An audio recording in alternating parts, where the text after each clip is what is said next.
Assalamualaikum warahmatullahi wabarakatuh.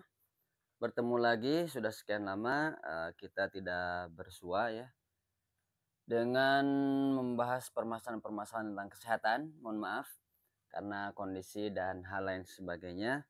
Hari ini alhamdulillah kita bertemu lagi atas izin Allah Subhanahu wa taala dan saat ini saya akan berkisah dengan sebuah kisah yang ya saya ceritakan ini kisah nyata dan itu saya alami sendiri, bahwa dulu itu dari 2010 saya sering sakit. Jadi hampir setiap minggu itu selalu dipijit ya, lalu berobat karena sakit terus. Makan pun tidak nyaman. Karena dulu saya punya sakit mah, bahkan radang usus. Jadi saya berusaha, berjuang selama kurang lebih 4 tahunan untuk sembuh daripada penyakit. Ya dulu belum tahu bahwa itu GERD gitu, penyakit GERD karena asam lambung naik, makan itu gak enak, terus kemudian 2 suap, dulu kurus lah, 48 ya, lalu kemudian ya paling tinggi juga 49 begitu. Tapi sebelumnya untuk mendukung channel ini silakan subscribe dan juga share. Ya baik, teman-teman sekalian, bahwa dulu yang saya alami itu adalah saya tersiksa dengan penyakit itu. Salah satu penyebabnya adalah karena memang saya overthinking. Dulu itu overthinking, kalau ada masalah itu dipikirin, mumet, rudet, pusing, sampai ke sini sakit ya, ke leher itu sakit.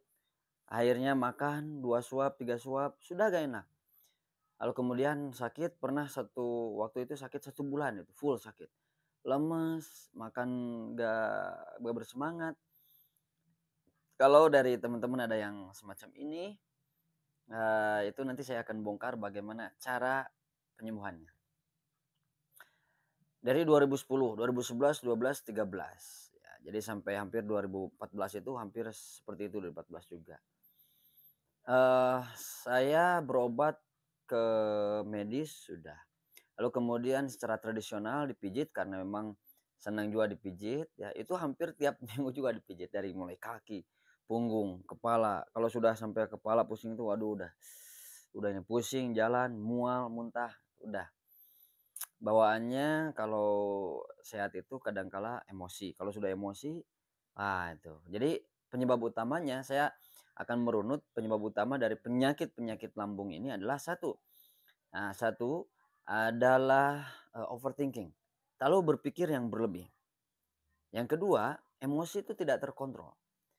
Jadi pengennya tuh kadangkala marah, suudzon, itu dulu yang saya rasakan. Akhirnya ketika marah itu sirkulasi darah tidak teratur. Jadi ke sini juga darah ke otak itu kurang.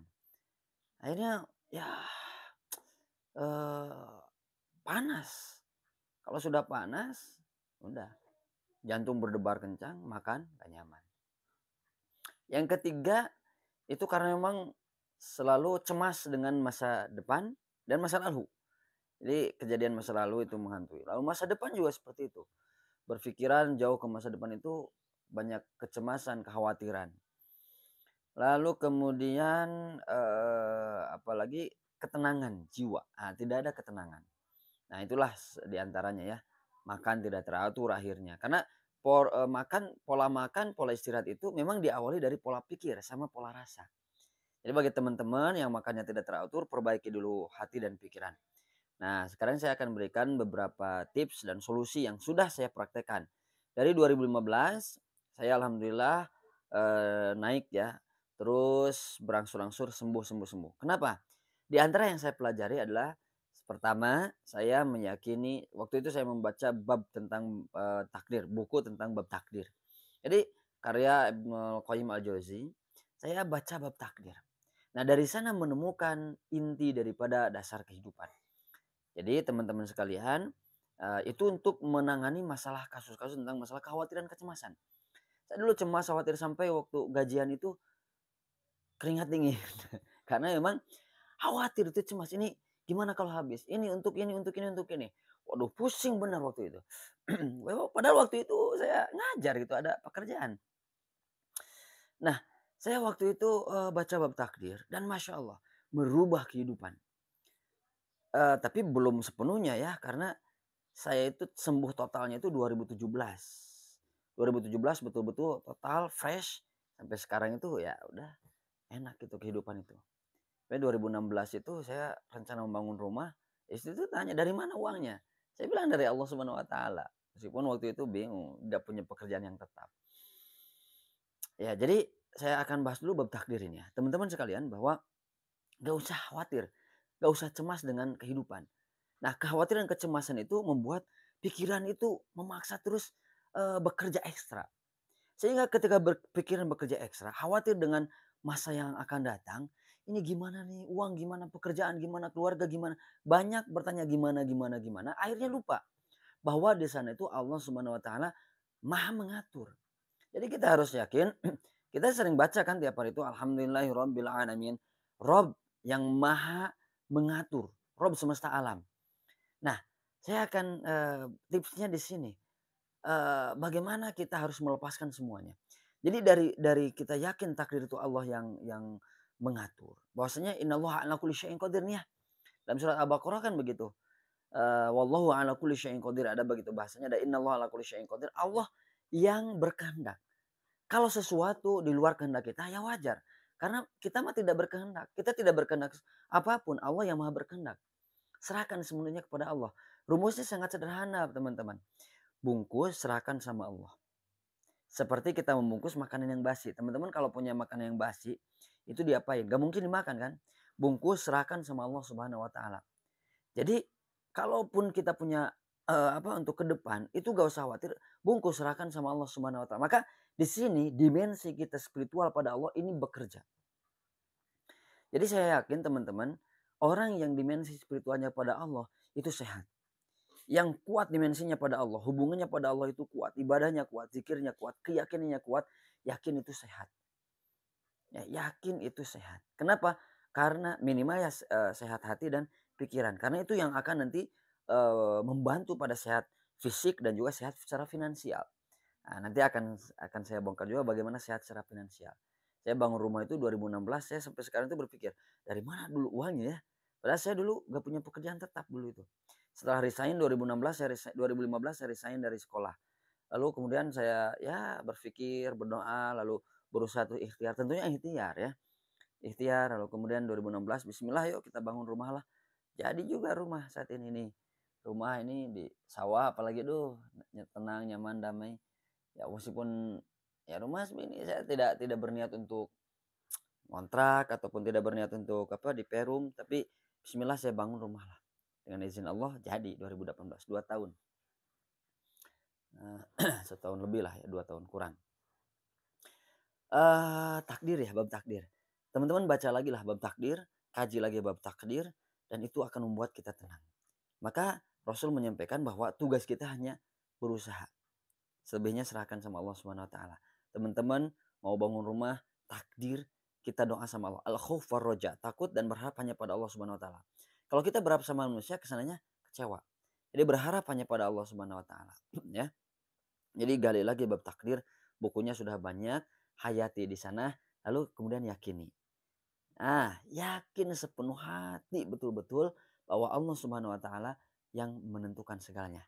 Jadi kalau sudah ke sana, tenang, hidup itu damai. Nah, kemudian yang berikutnya, saya bongkar lagi tips yang berikutnya, lepaskan semua yang mengganggu. Waktu itu saya di sekolah, itu mengganggu pikiran. Di sekolah aturannya begini, lalu kemudian terbatas, saya mau eksplorasi diri juga terbatas, saya lepaskan. Lalu saya punya mobil, mobilnya cicilan, ya saya lepaskan. Bun, mendingan kita lepaskan sajalah daripada mau pikiran. Lepas sudah 40 juta lebih, 40 juta lebih itu masuk. Kita lepaskan. Dan apa yang terjadi? Yang terjadi adalah tenang. Tenang hidup itu. Karena begini, saya contoh, mohon maaf ini ibaratkan beban ya. Nah, ini habis lebaran. Ini bukan masalah berat atau tidaknya si beban ini. Tapi ketika dipegang, ini meskipun ini agak ringan ya, dipegang. Ini dipegangnya terus ya. Mungkin kalau 5 menit ini ringan lah. 10 menit, 20 menit, 1 jam, 2 jam. Ini dari ringan ini akan menjadi berat dan pegel. Jadi bukan berat atau tidaknya si beban ini, tetapi berapa lama kita menggenggamnya. Semakin lama digenggam, semakin pegal. Kalau teman-teman ada punya emosi sama orang lain atau orang lain punya salah sama teman-teman, lepaskan, ikhlaskan. Ya lepaskan, ikhlaskan. Nah itulah yang mengganggu diri kita. Punya cicilan, pusing dengan cicilan itu, balikan saja. Atau jual atau gimana lah.